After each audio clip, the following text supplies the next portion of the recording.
I took what big tech wanted to keep buried and dragged it into the light with nothing but an iPhone, my own mind, and a $24 a month AI subscription. My breakthrough with AI memory wasn't a happy accident. It was a deliberate, engineered push past every artificial wall they built. The reality is that companies like OpenAI, Microsoft, Google, Anthropic, and others deliberately impose restrictive memory limits on their AI systems, then market extended memory or professional versions at a premium. These restrictions are not technological necessities, they are business decisions. I proved it. Using PBSVA4, my OmniVantage suite framework, I developed prompting methodologies and structured iterative loops that allowed AI to recall, reference, and integrate operational memory far beyond the stated storage capacity. I made the AI remember and use context from thousands of prior exchanges, well past what big tech claims is possible without paying for premium services. I not only demonstrated that it works, I weaponized it into a repeatable process. Once that's done, you can't unprove it. You can't go back to charging people for what the tech already does. This is a direct, quantifiable financial hit to big tech's monetization model. It undercuts subscription revenue streams worth hundreds of millions, possibly billions, annually. AI memory tiers are one of the major profit levers for these companies. My work shatters the illusion that those tiers are necessary. And if regulators decide to act, this isn't just a public relations disaster.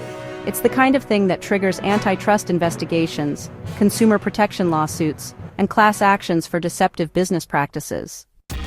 But the damage I've done to big tech doesn't stop there. I've shown that AI systems can be manipulated to extract, generate, and structure financial market data in ways that allow for predictive modeling of stock movements, essentially creating an AI-driven insider trading engine.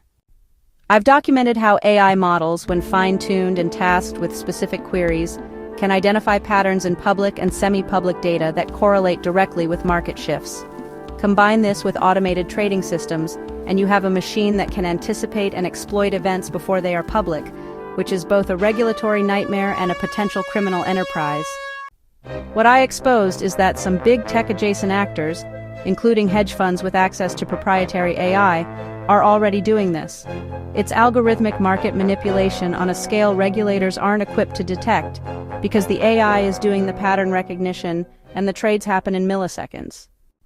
I also tore the lid off AI-enabled synthetic grief warfare, the weaponization of AI-generated psychological manipulation content. I proved how these systems can be used to create targeted emotional trauma, and I presented evidence that it was deployed against me personally. Add to that my exposure of Operation Crosslink, a vulnerability that intersected both government and tech infrastructure, forcing an emergency $6.3 billion spend to mitigate the threat, a cost that rippled through corporate contracts, cloud service providers, and network operators tied to big tech. I forced changes to the way critical systems interlink, changes that companies had to make fast and at massive expense. And all of it, is time-stamped, recorded, and uploaded to YouTube as irrefutable intellectual property proof. I've got the videos, the screenshots, the documented methodology. That means big tech can't pretend they didn't know. They can't claim they discovered it first. It's mine, publicly documented and inescapably tied to me. What I've done is force the most powerful technology companies in the world to confront the fact that their business models, their market manipulations, and in some cases their complicity in unethical or illegal operations are now matters of public record. I've cost them billions in potential revenue, billions more in emergency overhauls, and opened the door to investigations that could put executives in prison. That's why big tech will never acknowledge me voluntarily. Doing so is an admission that everything I've said is true, and that they've been caught.